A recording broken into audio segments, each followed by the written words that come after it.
안녕하세요. 반갑습니다. 세무사님께서 사장님들을 워낙 많이 만나시다 보니까 사업이 성장함에 따라 사장님의 사업이 어떻게 변하는가, 어떻게 변해야 하는가에 대해서 느끼신 점이 있으실 것 같아요. 처음 오픈할 때 저를 만나셨던 사장님들께서 열심히 사업을 하시면서 사업이 성장을 하시잖아요. 그러면서 바뀌는 어떤 패턴이 있으시더라고요. 제가 세금을 다루기는 하지만 세금에 대한 이야기뿐만 아니라 사업 전반에 대한 얘기를 나누면서 사장님과의 대화 속에서 요즘은 이런 부분에 관심이 있으시구나, 이런 생각을 하시는구나, 이런 걸 알게 되는 것 같아요. 사업에 있어서 전환점이 되는 포인트가 어떤 것들이 있을까요? 아무래도 가장 큰 포인트는 사장님이 되시기 전에 사업성에 대해서 아이디어를 얻고 사업 시작하실 때 세상을 바라보는 관점의 전환이 한번 일어나는 것 같아요. 변화하고 싶지 않아도 모든 것을 고객 입장에서 생각하는 관점 변화가 오죠. 내가 고객이라면 어떨까? 이걸 좋아할까? 고민하면서 관점도 좀 바뀌는 것 같아요. 실제로 사장님들께서 사업을 하시기 전과 후가 진짜 삶이 많이 바뀌었다는 말씀들을 많이 하시는 것 같아요. 그렇게 사업을 시작하시고 열심히 몰두하다 보면 어느새 처리해야 할 업무가 많아지시는데요. 여기서 또 한 번 격변의 모먼트가 옵니다. 일이 많아진다는 것은 사장님한테는 너무 좋은 일이죠. 그만큼 매출도 늘고 거래처도 많아진다는 의미일 테니까요. 그러다 보니 점점 퇴근이 늦어지고 주말에도 일하고 집에 못 들어가고 이런 일이 계속 반복될 수가 있어요. 으쌰으쌰 힘내서 해야지 이렇게 하는 것도 이제 체력의 한계에 부딪히게 되면 현타가 오는 거죠. 내가 이렇게 사는 게 과연 맞나? 이런 생각이죠. 그 대사도 사장님들이 진짜 많이 하시는 말씀이세요. 그러면 이제 때가 온 거죠. 위임을 해야 되는 때입니다. 직원분을 채용하셔가지고 사장님의 일을 분배하거나 일부를 외주 맡기셔가지고 일을 분배를 하는 것이죠. 여기서 사장님들께서 또 필연적으로 고민하시는 부분이 있는데요. 직원을 뽑거나 외주를 주면 이익이 줄어든다는 것이에요. 예전엔 내가 혼자 일해서 힘은 들었지만 그래도 버는 돈을 내가 다 가져갔었는데 이제는 지출이 많아지다 보니까 이익이 줄죠. 이렇게 위임을 하는 순간 줄어든 이익을 보시면서 또 다시 한번 현타가 옵니다. 와, 사업은 현타의 연속이네요.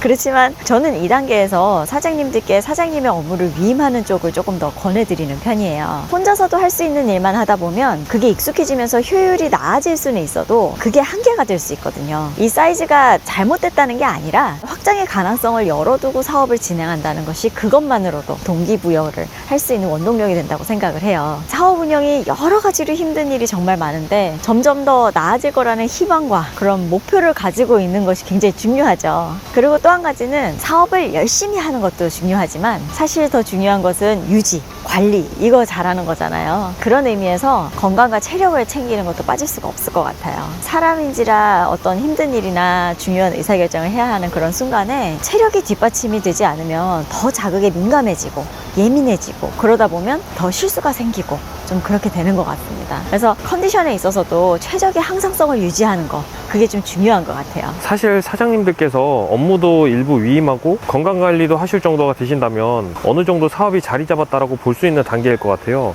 네, 저도 그렇게 생각합니다. 보통 이 정도 수준이시면 개인 사업자 중에 꽤 큰 규모 정도를 운영하시면서 개인 사업자를 유지해야 하나 혹은 법인 전환을 해야 하나 고민하실 그 타이밍이 이쯤이 아닐까 싶어요. 그러면서 여기서 또 한 번 격변의 타이밍이 올 수 있죠. 사업 구조를 바꾸는 모먼트입니다. 어떤 한 가지 사업 모델로 사업 초창기부터 쭉 같은 방식으로 매출을 일으키는 거는 사실 어렵습니다. 시장 상황이라든지 회사의 사정에 따라서 유기적으로 사업의 방향성을 좀 바꿔야 하는 경우도 생기죠. 그럼에도 불구하고 한 가지 사업 모델, 한 가지 아이템으로 쭉 성장해 왔다고 하더라도 어느 정도 규모가 되면은 또 효율성이 떨어질 수밖에 없는 순간이 오더라고요. 바로 그때 사업 구조를 바꾸는 타이밍이 또 생길 수밖에 없겠죠. 사업 구조에 변화를 주는 단계에 대해서 말씀해 주셨는데 구체적으로 어떤 게 사업 구조에 변화를 주는 것일까요? 조직을 팀 구조로 바꾼다거나 아니면 신규 아이템으로 따로 회사를 만든다거나 법인을 전환한다거나 뭐 여러 가지 다양한 방안이 있겠죠. 근데 이런 사업 구조 변경에 대해서 사장님들께서 고민이 많으신데 어떤 방식이 최적일지에 대해서 의논하기가 참 애매합니다. 사장님이 사업에 있어서 아주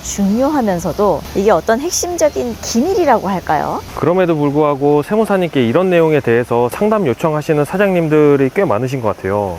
제가 하는 상담의 내용이 세금에 대한 내용으로 시작이 되지만 결론은 꼭 세금 얘기로 끝나지는 않는 것 같아요. 제가 세무사이기는 합니다만 아이러니하게도 세금 때문에 더 중요한 의사결정을 그르치면 안 된다고 항상 말씀을 드리거든요. 이러이러한 절세 방안이 있고 사장님의 상황을 들어보니 이러이러하니 이런 상황에서는 이런 구조로 가진 것이 사장님의 사업 방향에도 맞고 절세도 챙기기가 수월합니다. 이런 식으로 저는 접근을 해요. 저는 제 의견을 좀 강하게 밀어붙인다기보다는 여러 가지 경우의 수와 장단점을 좀 설명을 다 드리고 사장님께서 상황이나 목표점에 맞게 선택을 도와드리는 상담을 주로 합니다. 그래서 사장님들께서 어떤 이슈에 대해서 같이 고민하는 느낌을 받으시는 것 같아요. 네, 그런 말씀 많이 해주시더라고요. 오늘은 사업을 하면서 변화해야 하는 그런 모먼트들에 대해서 좀 이야기를 나눠봤습니다. 오늘은 여기까지. 감사합니다.